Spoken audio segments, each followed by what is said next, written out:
Buen día, hoy vamos a hablar sobre protocolo de inmovilización musculoesquelética. Soy el doctor Walter Mariscal.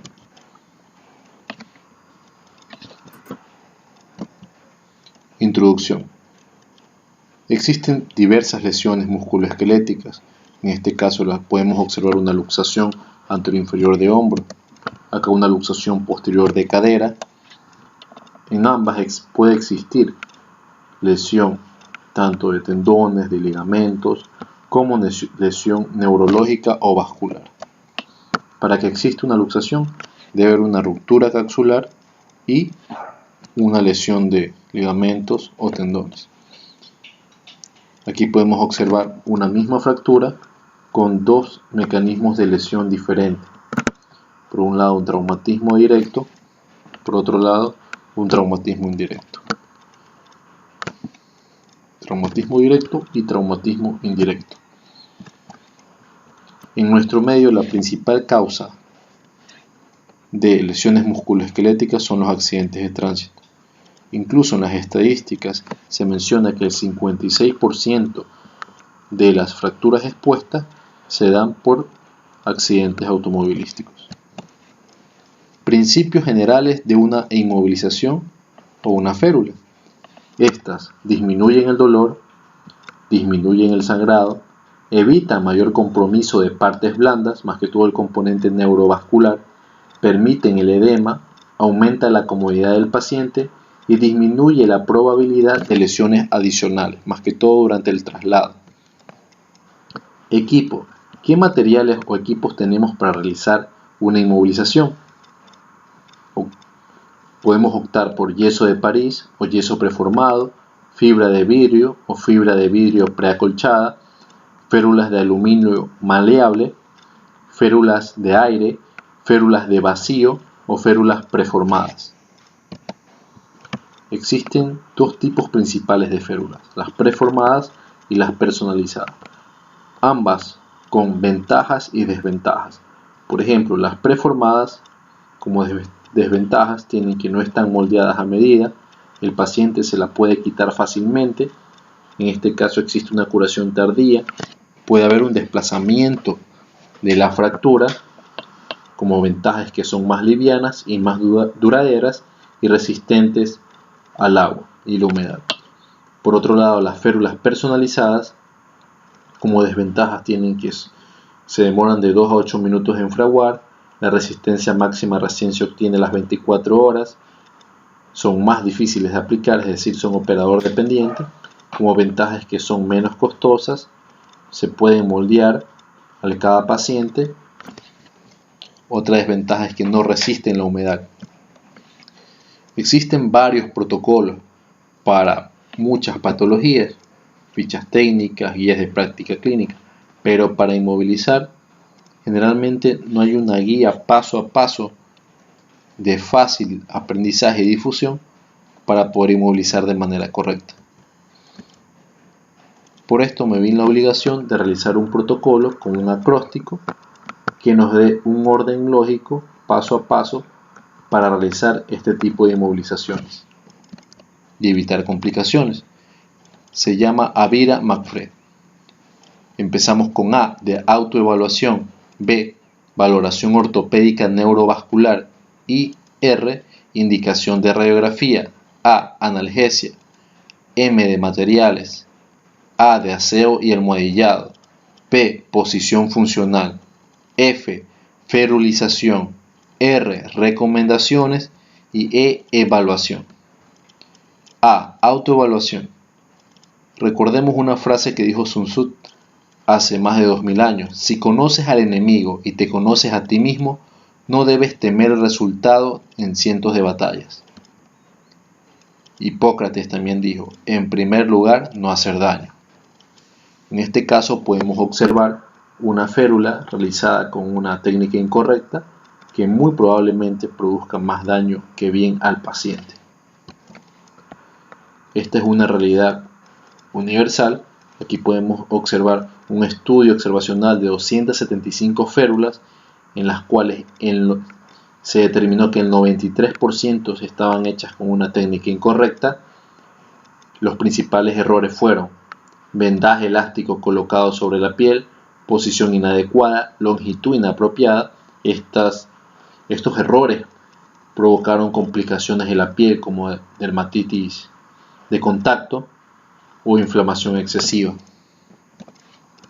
B. Valoración ortopédica neurovascular. En nuestro medio, el Dr. Víctor Naula ya desarrolló un protocolo para el trauma agudo de hombro en el cual la primera letra de este acróstico corresponde a axilar, arteria y nervio axilar. Recordemos que en un trauma de hombro las lesiones de la arteria axilar pueden provocar la muerte del paciente en pocos minutos. Por otro lado, las lesiones del nervio axilar pueden provocar lesiones incapacitantes a largo plazo. Lo mismo se da en miembro inferior. Ahora, IR, indicaciones de radiografía. Las principales indicaciones para realizar una rayos X son dolor, incapacidad funcional y deformidad. Ya existen protocolos hace mucho tiempo o criterios para determinar si se realiza una radiografía o no, para no desperdiciar recursos. En este caso están los criterios de Ottawa, tanto para pie como para tobillo. Analgesia. Se puede usar una variedad de fármacos que proporcionan un control razonable del dolor. En este caso tenemos el ibuprofeno, otros AINES, incluso opioides se pueden usar. Lo importante es que el paciente esté lo más cómodo posible. M. Materiales. En primer lugar, el talco es muy importante, más que todo en los climas tropicales. El estoquinete, que va en contacto directo con la piel. La venda de guata, la venda de yeso. Si contamos con fibra de vidrio es incluso mejor porque es más ligera y resistente a la humedad. Agua a temperatura ambiente, venda elástica y esparadrapo. Para cada tipo de estructura existe una medida.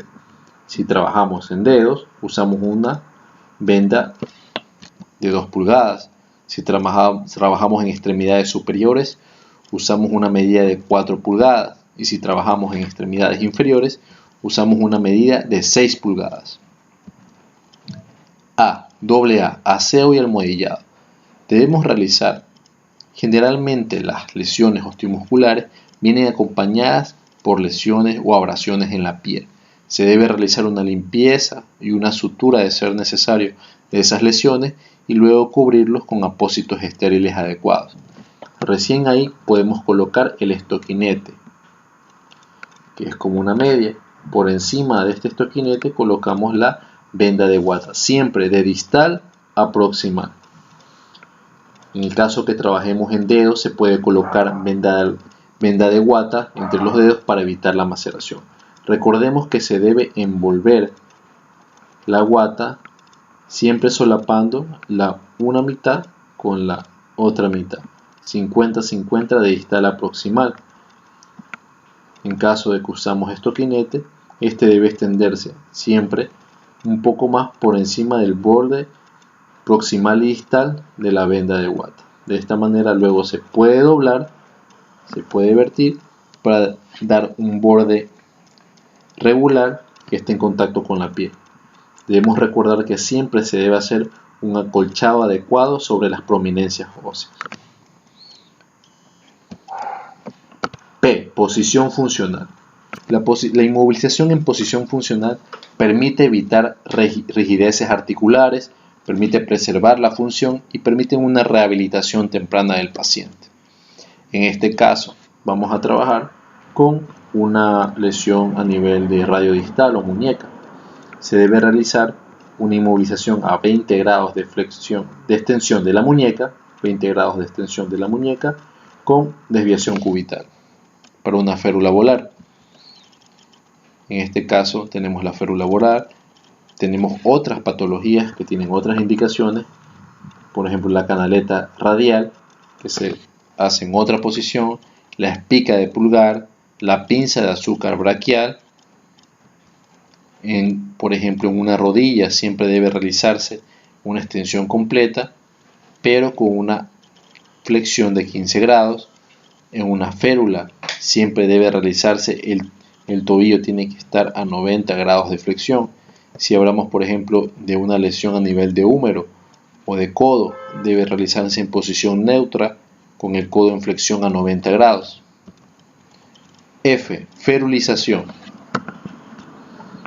La férula debe ser de un tamaño, peso y forma adecuada, de la medida adecuada, y esta inmovilización debe ser una articulación por encima y una articulación por debajo de la lesión si es posible.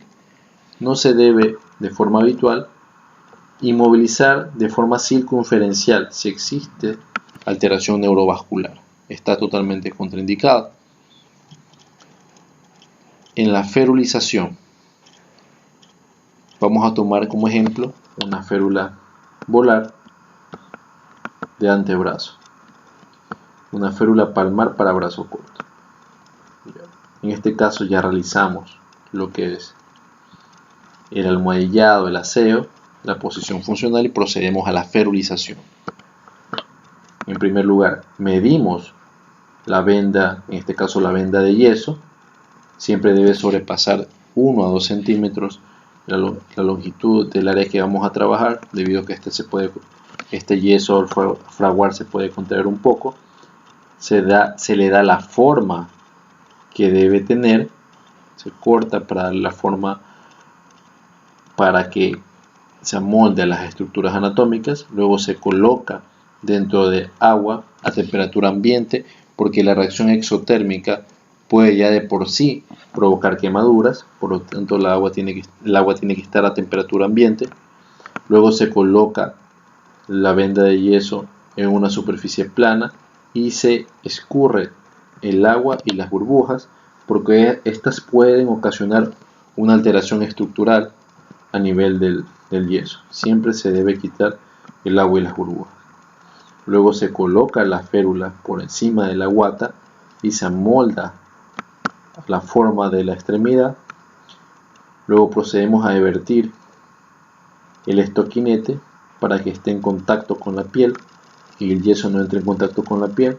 Empezamos por el proximal, lo mismo lo hacemos a nivel distal, y como último paso procedemos a colocar la venda elástica, siempre de distal a proximal.